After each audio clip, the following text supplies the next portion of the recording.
From coffee beans, to dry lentils and beans, and more hardware like washers, and even rusty bolts. We should have started a collection, because night after night something was hitting us at one point or another.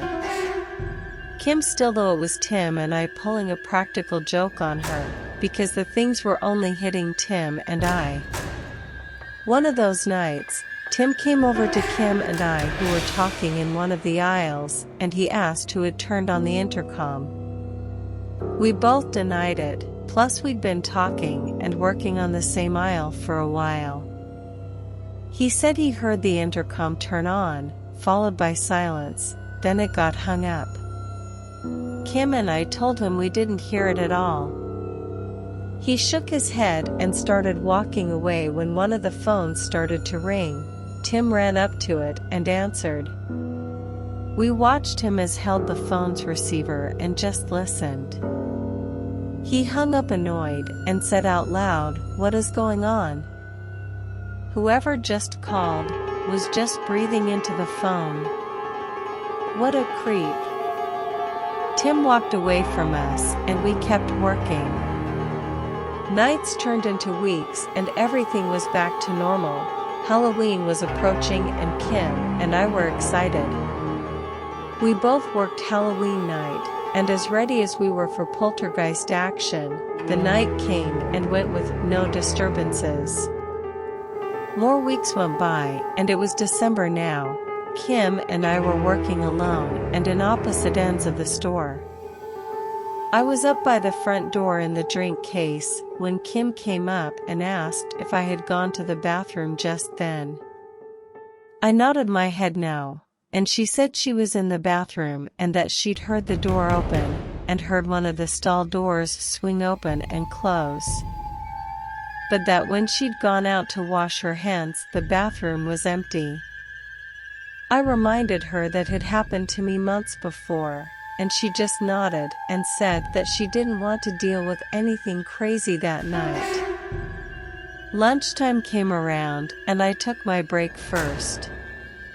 I used the staff restroom upstairs. Right across from this restroom the lounge had a sink, a kitchen area, and a microwave to heat up food.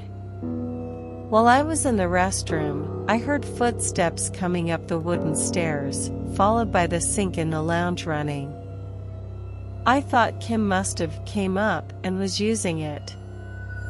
I came out from the restroom and found the sink still running, but no Kim in sight. Both handles had been turned on all the way. I turned the faucet off and walked over to the windows to look over the store.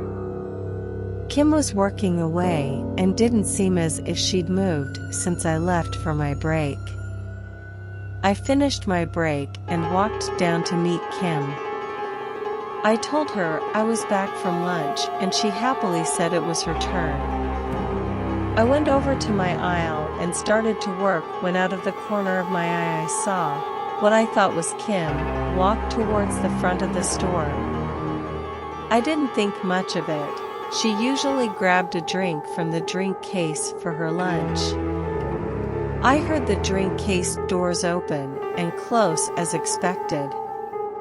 Minutes had passed and Kim hadn't walked back to go to the break room. I got a bit creeped out, so I walked up to the drink case aisle and she wasn't there. I turned 180 degrees and checked the front of the store by the doors, and I stood alone in the middle of the store.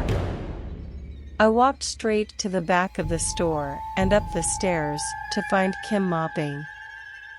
I didn't want to startle her, so I called out to her. She stopped and turned around.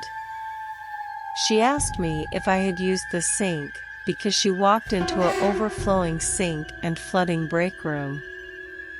I had forgotten to tell her I had shut off the sink during my break. She was pretty upset and pretty much ignored my sink story.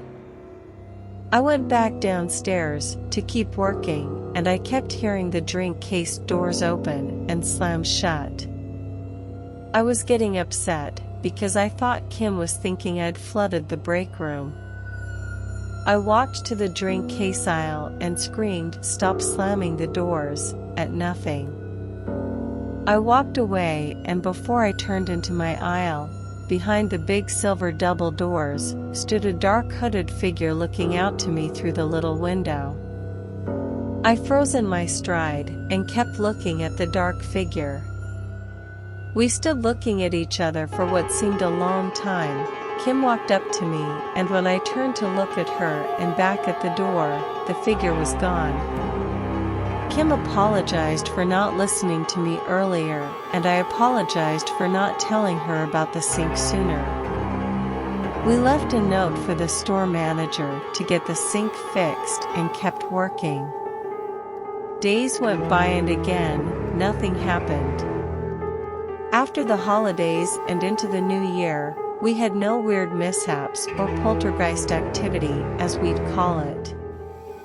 I stopped working at that store mid-January of 2021 due to new opportunities. To this day, I haven't spoken to Kim or Tim, but whenever I find one of my cabinets unexplainably opened or hear weird sounds, I think of that tall creepy figure and tell it to go back home. Far, far away from mine.